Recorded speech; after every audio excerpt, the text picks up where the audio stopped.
Hi everyone, my name is Kim Gibbon and I apologize for not being able to be at the meeting today, but just wanted to take an opportunity to introduce myself as one of the instructors that will be helping you in mini course 2. Right now you are looking at my classroom. I am the gifted intervention specialist at Indian Hill Middle School, and that is what I do during my day job. And so I'm hopeful that I'll be able to give you some practical suggestions for differentiating for gifted students as a result of the work that I get to do on a daily basis. Part of my job here today is to talk to you just a little bit about the class that you're going to be taking.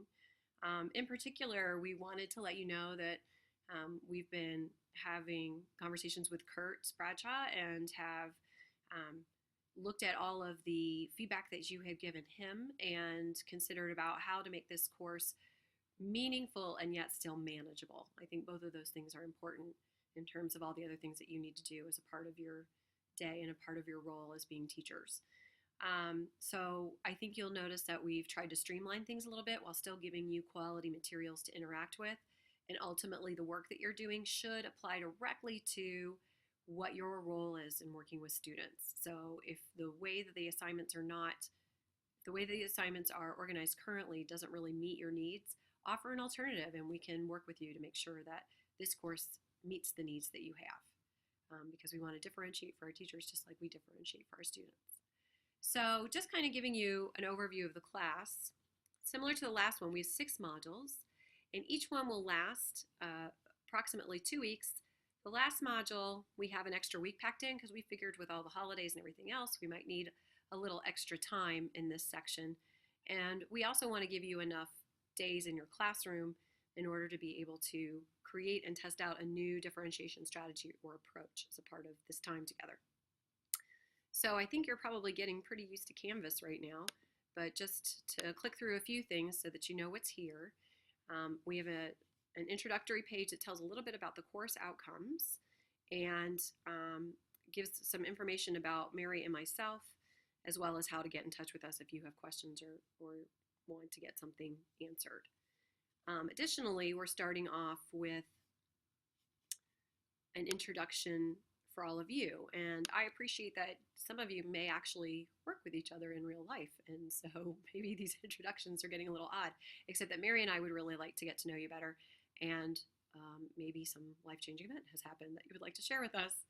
Or another alternative is just anything that you think that people don't already know that you're comfortable in sharing with other people with a group. We'd like for you to put that in our discussion board to get us started so we can just get to know who's here, and also for any of our new people joining us, we want to get to know them as well. So welcome. So the first 2 modules are really about strategies to look at differentiation. And I think one of the things for those of you who are just getting started with differentiation, as well as for those who have been doing it for a while, it can be really overwhelming, especially if you're considering trying to individualize for every student. And differentiation isn't individualizing for every student because as teachers, we don't really have the time in our day to plan separate lessons for every kid we see. So how do we leverage the planning that we do in order to meet as many needs as we can? And both of these articles that Mary found are excellent in terms of helping you to think about differentiation in a realistic, manageable way. So that's where we want to start off. Okay, you've learned a lot about differentiation. You've learned a lot of different strategies. Now, how can we do this in a manageable way? And part of it is through maybe taking courses like this where you develop one idea or one strategy at a time. You can't flip everything overnight. At least I can't. Then we've also given you some ideas about strategies for assessment, because you can't differentiate for students unless you know what they know, and assessment is the way that we figure that out. So we've got some nice quick strategies. We've got some nice in-depth strategies to help you more with assessment. And then our next 3 modules have to do with factors that are issues for all students, but particularly in gifted students. Feel like in the work that I do with them, people assume that they come to school ready to go, that they're gifted, they don't need any extra help, when really their asynchronous development or the fact that their cognitive development might be very high, their maturity or their ability to interact with peers may not be at the same level, or perhaps may even be less than what their age level peers are.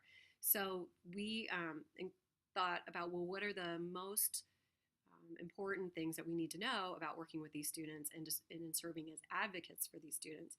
Part of that is helping kids to develop the right mindset to approach challenge. So that's what Module 3 is going to be about. And Module 4 is going to be about executive functioning, which is what are all the pieces and parts I need to understand in order to be a good student, to manage my stuff, to manage myself, to be an independent learner as opposed to walking into class and being surprised every day. Oh, we have a test. We would like for kids to be prepared and to manage their own learning.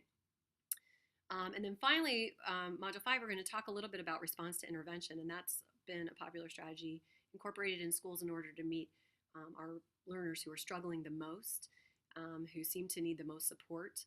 And what we're finding is really all learners can benefit from response to intervention, and that part of the top of our pyramid needs to include our highly gifted students, and that we're pushing them and challenging them and changing curriculum appropriately in order to keep them learning. I don't know how much you know about Indian Hill, but one of the things that we're really striving to do is to make sure that our gifted population grows, because that's, according to state report card, really starting to kick us. So it's not that it's not a moral imperative or important anyway, but I think that when you get a message back from test scores that your kids are not making the level of growth that you would like, it's time to take a look at your curriculum and see what you can do differently. And then in Module 6, it's really kind of the space and time for you to be developing your differentiated lessons. You'll be sharing those with others and getting feedback. And then there's also some other options for gifted students in there as kind of final bit of input for you. So anyway, just a quick introduction of myself, a quick introduction of the class. Mary and I both look forward to working with you during this time. And please contact us and let us know if there's anything we can do to make the class more accessible and more applicable to you in your setting. Thanks.